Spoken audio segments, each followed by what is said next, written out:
I sat at the head of the table, quietly tearing a piece of cornbread into tiny crumbs, trying to ignore the giggles coming from the other side of the dining room. Thanksgiving dinner at my house, or rather, the house they think is theirs, had always been a stage for bragging and condescension I'd grown far too used to. Harper, my younger sister Madison teased, raising her glass of red wine and tilting her head. Are you seriously still living in that tiny studio? I mean, it doesn't even have a living room, right? The whole table laughed. My mom, Carol, gave Madison a fake, scolding tap on the hand, then turned to me with a half-smile that barely masked the sarcasm. We just worry about you, sweetheart. At 38, most people want a little more stability, a decent apartment, a proper car, someone to come home to. But maybe you like keeping things simple, huh? I pressed my lips together and set the bread down on my plate. No one at this table knew the truth. They didn't know that the two-story white porch house in suburban Charlotte, where we were eating, laughing, lighting candles, and carving turkey, was legally mine, that I, Harper Bennett, had used the entirety of my grandmother's inheritance to buy this house 3 years ago when the bank was days away from foreclosing, that I had quietly paid the property taxes every quarter, fixed the HVAC system, and covered the fresh exterior paint in April, all under the fake company name my lawyer helped me create, Wendell Properties, LLC. To them, it was just some generous landlord renting it out for almost nothing. I never told them, not because I was afraid, but because I truly believed that if I stayed quiet enough, gave enough, sacrificed enough, eventually they'd see me and be grateful. I was wrong. You don't get tired of living that frugally? Madison continued, stabbing her meat like she was peeling back the layers of whatever image I was holding on to. If I were you, I'd go insane. I don't even get how you live somewhere without a dishwasher. Maybe because I don't need one, I said, trying to stay calm. Less stuff, fewer dishes, fewer problems. Or less money? My dad, Harold chuckled. You've worked in that marketing firm for years now, right? You could afford something better than that. Because I have other priorities, I said, gripping my water glass. I had learned to choose my words. But even that never seemed to be enough to stop their jabs. My mother placed her hand over my dad's and kept her eyes on me. We just want you to be happy. No one wants to see their daughter living like a freshman forever. I smirked. Happiness, in their eyes, meant a pretty house, a shiny car, and smiling family photos for social media. I used to dream of being someone they could be proud of, not for titles or degrees, but just for being me. Instead, I became invisible. The name last on invitations, the safe target for bored conversations. I lived in a studio apartment, barely 400 square feet, about 10 miles from them. No balcony, no fireplace, just enough space for a folding bed, a secondhand desk, and a particle board bookshelf. But it was mine, fully paid, no debt, no landlord. And they called it the Shoebox with plumbing. I looked around the table. Dad, Mom, Madison. They all lived comfortably in the house I gave them with everything I had. And in return, sarcasm, pity, silence when I needed someone to ask, "Are you okay?" I sipped my cold water. I used to believe family was the place you could always return to. Now I wasn't sure if I ever wanted to come back. Just as I set my glass down, my father, Harold, tapped his spoon against his glass, the sound small but meaningful. The table fell silent. "I've something to say," he began, voice raspy like he'd been rehearsing it all evening. I looked up, a tightness pulling at my chest. Dad never spoke like that, unless something was seriously wrong. "I'm in a bit of trouble," he said slowly, not meeting anyone's eyes. "With some people. The number is 16,500. Silence slammed down on the table like a heavy curtain. Madison raised an eyebrow. My mom's hands tensed, but no one looked surprised.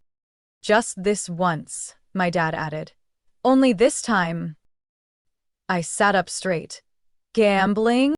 He nodded, forcing a crooked smile as if asking for forgiveness rather than admitting fault. Madison broke the silence first. Harper, you don't have kids, right? No mortgage? I mean, if you helped out, it'd really take the pressure off everyone. I turned to her, disbelief tightening my jaw. I mean, like sell your car or something, Madison continued, like it was the most logical thing in the world. That hybrid of yours could go for 10 grand. Easy. And you could take the light rail to work, like the rest of us, my mom added, voice gentle but sharp. It's practical, good for the environment. We all have to sacrifice a little for family. I laughed, a dry, hollow sound that surprised even me. Everyone turned to stare like I had just said something obscene. What's funny? Madison asked, annoyed. I'm just trying to remember, I said slowly. The last time any of you actually sacrificed something for me. No one spoke. I went on, the restraint in my voice peeling away. A few years ago, when the house was nearly foreclosed, I signed the loan to save it.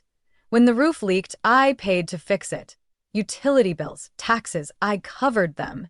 But not once did any of you ask, how's Harper doing, or are you okay? My mom paled. Harper, you're misunderstanding. This is… No, Mom, I cut her off, voice shaking. This is me, living in a one-room apartment barely big enough for a twin bed and a desk. While the three of you live rent-free in the house I nearly emptied my savings to protect. That's because you don't have the responsibilities we do, Madison said, her face flushed. No kids, no husband. You can help. There's nothing wrong with that. I stood up, pushing my chair back, my hand clenched around my purse strap. There's nothing wrong, I echoed, nodding.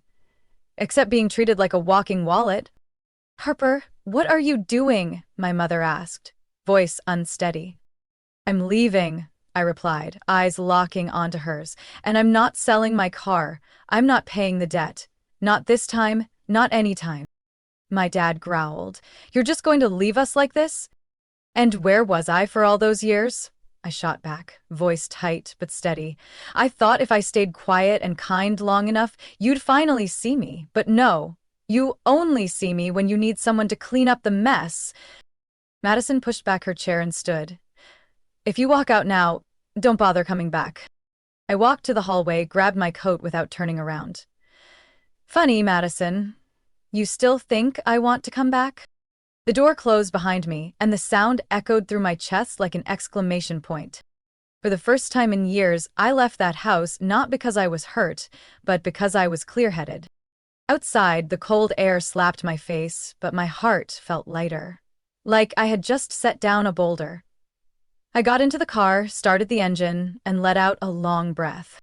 16,500. A number they saw as just money. To me, it was the final wake-up call. My phone buzzed in my purse, a message from Mom. Hope you rethink this, don't destroy the family. Powered off the phone. What family? The one that only remembered me when they needed cash? I drove off Maple Grove. With every mile, it felt like I was unlocking myself from an invisible cage.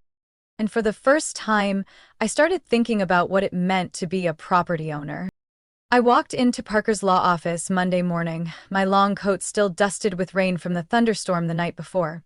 The office was on the third floor of an old brick building in downtown Charlotte. Not fancy, but solid, like the man I was about to trust. Parker was an old college friend, quiet, soft-spoken, and never promised what he couldn't deliver. I once helped him build his firm's brand in the early startup days. Now it was his turn to help me reclaim the dignity I had let others trample. Harper, he said, motioning to the chair across from him. Sit down and tell me. What finally happened? I didn't sugarcoat anything. I laid it all out, clearly, like reading a statement. I bought the house, registered under the shell company Parker helped set up. My family didn't know because I kept it secret. But now they not only saw me as their walking ATM, they were actively trashing the property I had sacrificed to save. I want to do everything legally, I finished. I want my rights back, clearly. No more gray areas. Parker nodded, eyes locked on mine. I'll prepare the ownership affidavit and a formal eviction notice. But Harper… He paused, voice more serious now. Once you send this, there's no going back. They're going to fight you. Hard. I know, I said, and for the first time in my life, I'm not afraid. That afternoon, I drove back to the house on Azalea Lane, the one they called home, and I called a replica of my erasure. They were at Aunt Sylvia's for dinner, so I had a few hours to assess the property and take photos for documentation. The key clicked in the lock, cold and sharp. The door creaked open, and a wave of mildew, cigarette smoke, and spoiled food hit me like a slap. I said nothing, just turned on the lights and started photographing. Living room, coffee stains on the carpet, cookie crumbs mixed with cigarette ash, crayon marks on the wall, a large patch of peeling paint near the window.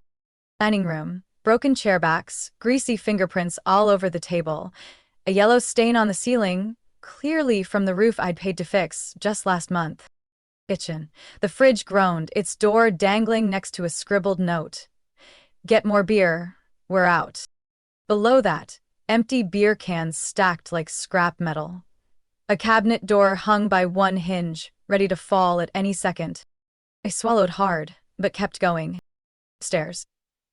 The main bathroom had black mold crawling across the tile corners. The smell of damp rot was so thick I had to cover my nose with a towel. The toilet leaked into a puddle on the floor. I'd sent money for that repair last month. My old bedroom, now Madison's makeup studio. Cheap scented candles burned, cream jars scattered everywhere, and beneath the vanity, a very familiar wooden box. My heart clenched. I knelt down, lifted the lid slightly. It was mine, my grandmother's jewelry box, the one she gave me before she passed. I had searched everywhere for it in my apartment last year when it disappeared. Now I knew. It was here under my sister's feet. The garage door creaked open. They were home. I slipped behind the staircase, phone clenched in my hand. Voices carried through the house, clear, loud, and unaware of my presence. She'll come around, Mom said in a low voice. Harper always comes back to help. She just needs time to cool off. No need to wait, Madison cut in. I found a pawn shop that'll pay good money for Grandma's jewelry. I brought it in earlier but forgot the box. I'll go back tomorrow. I froze. It felt like someone was crushing my heart with their bare hands. We need to keep this quiet, Dad added. If she finds out we still have it, things will blow up. Just tell her it's been gone for a while. I took out my phone, snapped a screenshot of the house photos, and texted Parker. It's worse than expected. They're destroying the property and planning to sell Grandma's things. His reply came in under a minute. That's enough evidence. File goes out tomorrow morning. Avoid direct contact if possible. I slipped out the back door, stepping lightly like a stranger in my own house. But I wasn't a stranger. I was the only one with the legal right to be there. And I was finally ready to take everything back. At 9 o'clock the next morning, Parker sent a message. Eviction notice filed. They'll receive the documents within 24 hours. Be ready. I was sitting in my small apartment, coffee mug in hand, heart a whirlwind.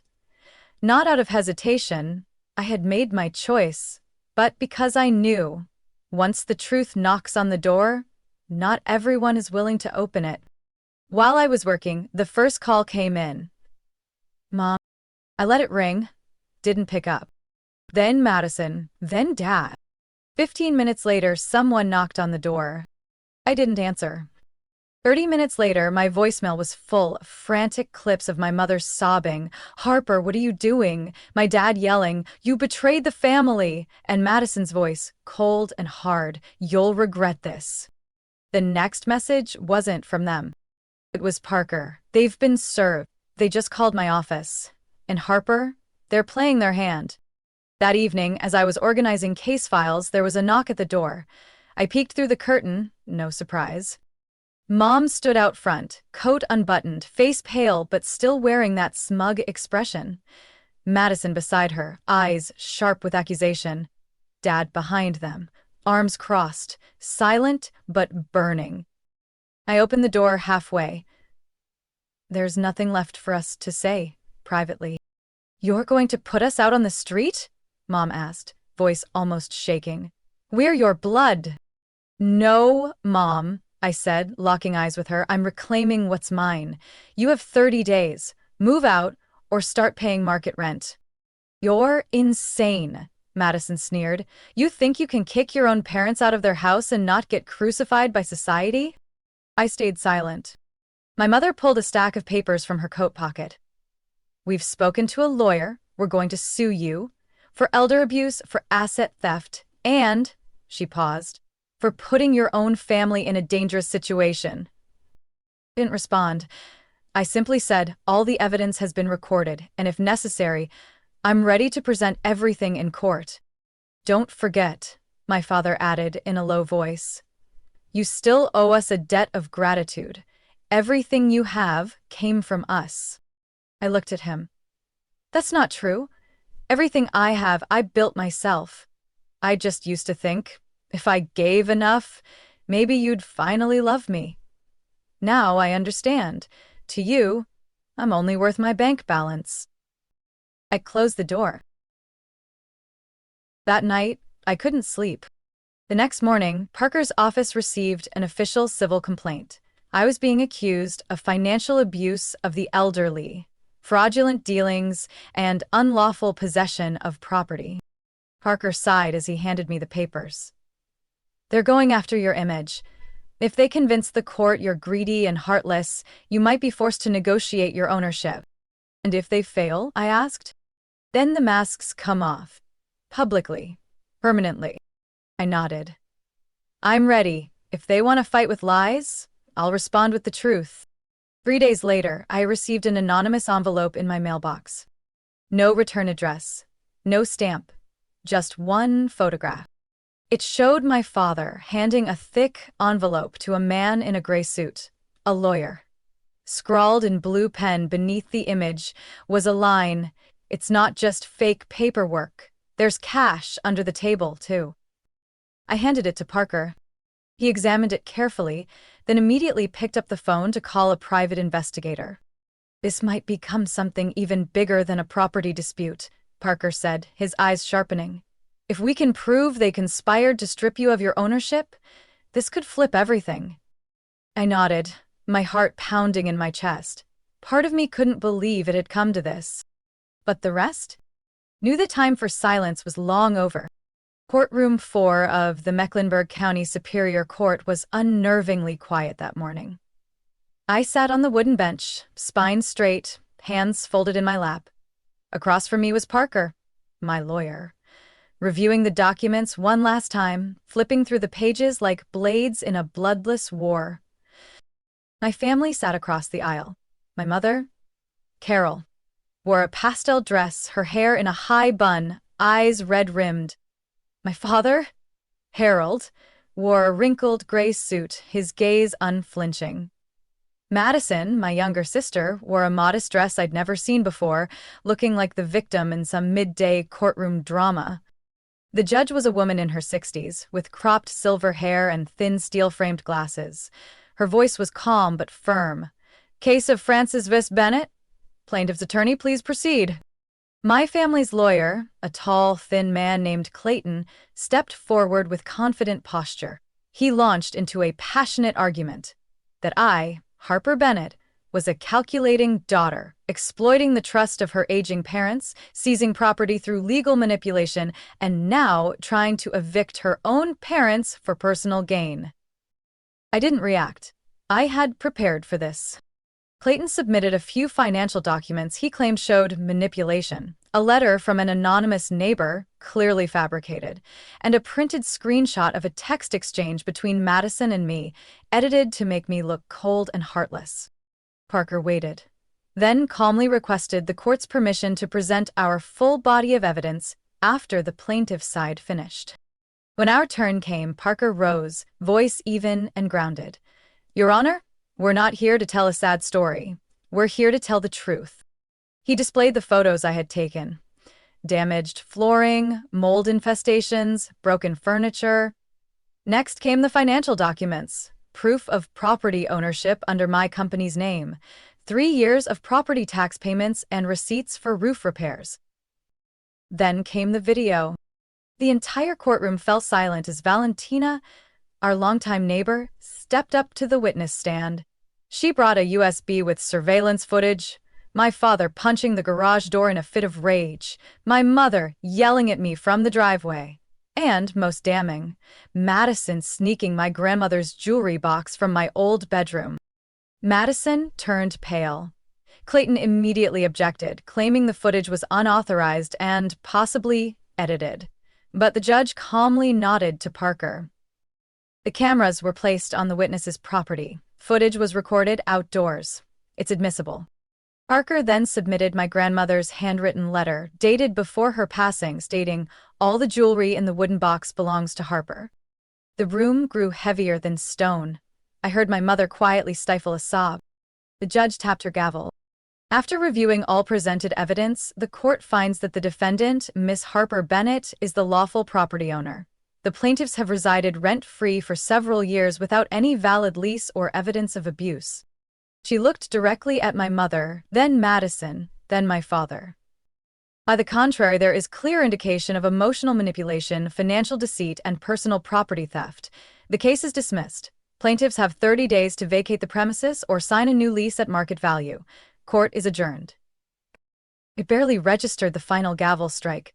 My heart was pounding too loudly. I wasn't sure if I felt relief, anger, or an aching emptiness. Maybe all of it. Outside in the hallway, my mother stopped me. "You think you won," she said. Her face dry, her voice cold. "You just destroyed this family." I looked at her, strangely calm. "No, Mom. This family destroyed itself a long time ago. The court just made it official." Madison brushed past me, avoiding eye contact. My father mumbled something unintelligible and stormed off, like escaping a storm.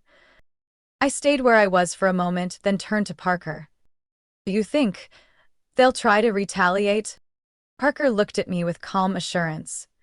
"There'll be more fallout, yes, but this time, you're not alone." I nodded.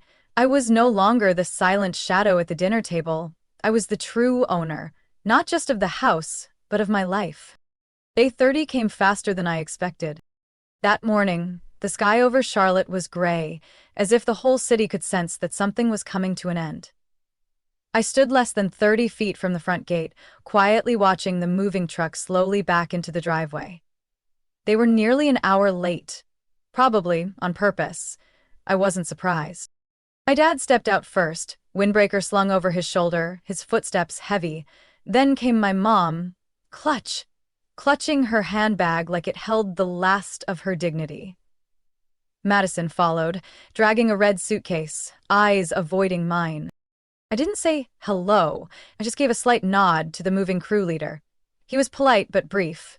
"We'll make it quick, Miss Bennett."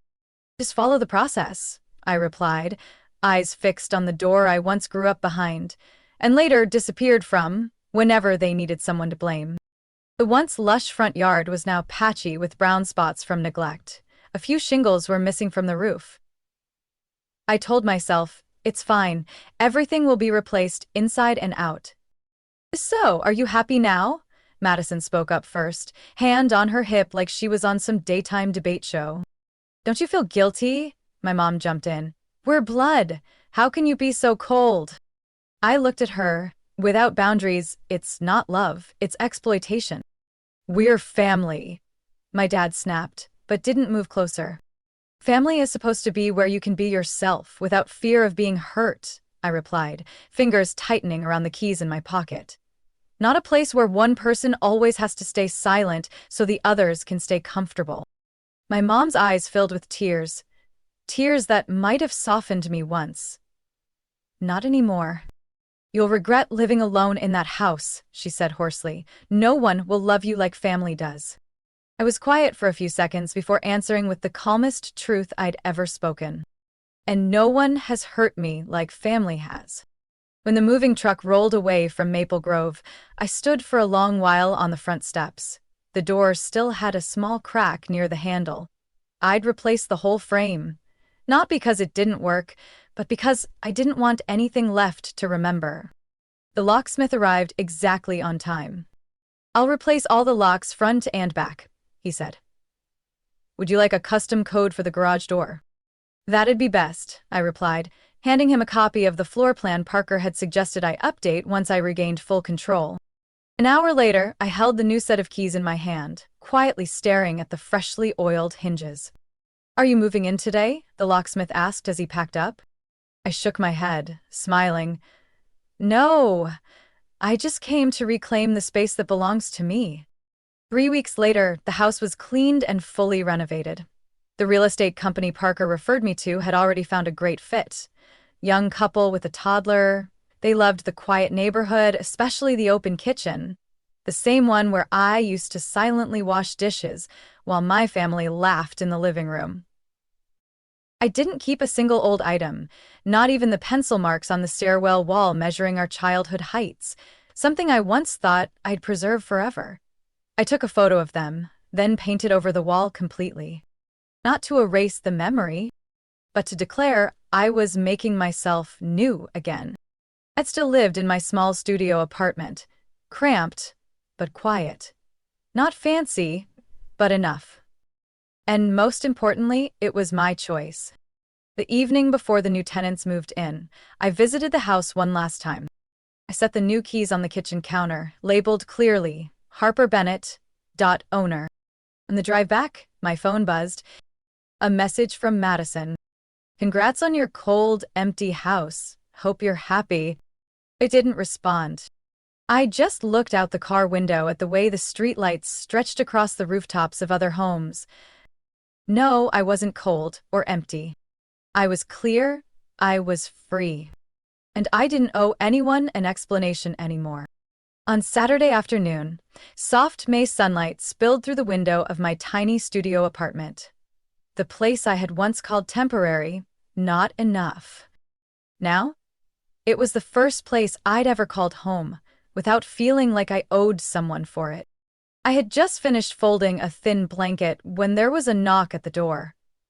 I didn't have to look to know who it was. Valentina always knocked 3 times, steady as her gentle heart. I opened the door. In her hands was a small box of cookies and a white envelope. "Chamomile tea, oat cookies, and a little bit of memory," she said softly, her eyes warm. "I thought you might need this." We sat at the small dining table by the window. While I poured the tea, Valentina opened the envelope and pulled out a slightly faded photograph, carefully preserved in a clear plastic sleeve. "I found it in an old album while cleaning last week," she explained, placing the photo in front of me. "You should keep it." I hesitated, then picked it up. It was me, Harper Bennett, at 17, standing in front of our old yard in a white dress with a navy blue headband. My hair was down, my smile bright, and my eyes full of hope. Behind me, my mother was tying up the party tent, and Madison was running around the chairs. I remembered that day clearly, my high school graduation party. The day I heard my mother say, "Harper's such a dreamer. Madison's much more practical. One day you'll understand." I didn't understand, not then, and maybe not for another decade after that. I smiled faintly and flipped the photo over. In faded pencil was written, "Hope will be enough someday." I didn't know who had written it. Maybe it was me. Valentina looked at me, waiting for a reaction. I simply nodded. "Thank you. This photo reminds me of who I used to be, and why I tried so hard." "You weren't wrong for hoping," Valentina said, her voice low but steady. "You just trusted the wrong people. That doesn't make you weak, it proves you're capable of love." I pressed my lips together, swallowing the lump in my throat. All this time, I had blamed myself for letting others invade so deeply into my life.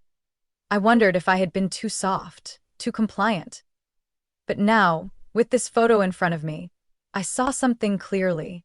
The girl in that picture wasn't to blame. She just needed protection from me now. After Valentina left, I stood up and placed the photo in a small glass frame on my bookshelf. The shelf wasn't big, just a few novels, a little succulent, and one photo frame. But now, it held something new. A memory that had been forgiven. I opened my laptop and logged into the property management portal for the old house, now rented out. The new tenants had moved in and just sent a family photo from the living room, along with a note of thanks. "Thank you for giving us a place to start fresh." I smiled. Not everyone who walks into that house will hurt me. Some, like this young couple, might do the opposite, help it come alive again. My phone buzzed, a message from Parker. "Judge denied the appeal. They have no grounds left to contest." I set the phone down, my heart suddenly light. Not because I had won, but because I no longer needed to win to feel worthy. Before bed, I pulled the curtain closed. The streetlight cast shadows on the white walls of my apartment, creating streaks of light like underlines across the pages of my life. The years of being overlooked, the times I held back, the sacrifices no one saw, and all the tears cried in silence. They weren't erased, but they were now in their place. I placed a hand over my heart. There was no anger there, just one clear truth. Real freedom isn't walking away from someone. It's choosing to stop letting them control you. And karma, the word people often use to threaten others, turns out not to be some mystical force from far away. Sometimes karma is as simple as saying enough at the right moment. Harper's story is a powerful reminder that endless kindness becomes a burden, and staying silent for too long turns us into someone else's tool. In real life, many people are still sacrificing for family while forgetting their own worth. Setting boundaries isn't selfish, it's a mature act of self-respect. Because sometimes, true freedom starts with a seemingly simple sentence: "I don't accept this anymore." And from that moment on, you finally start living for yourself. What do you think about Harper's decision? Was she too harsh, or was she simply protecting herself in the end? Let us know your thoughts in the comments, and don't forget to follow the channel for more heartfelt stories about family and life.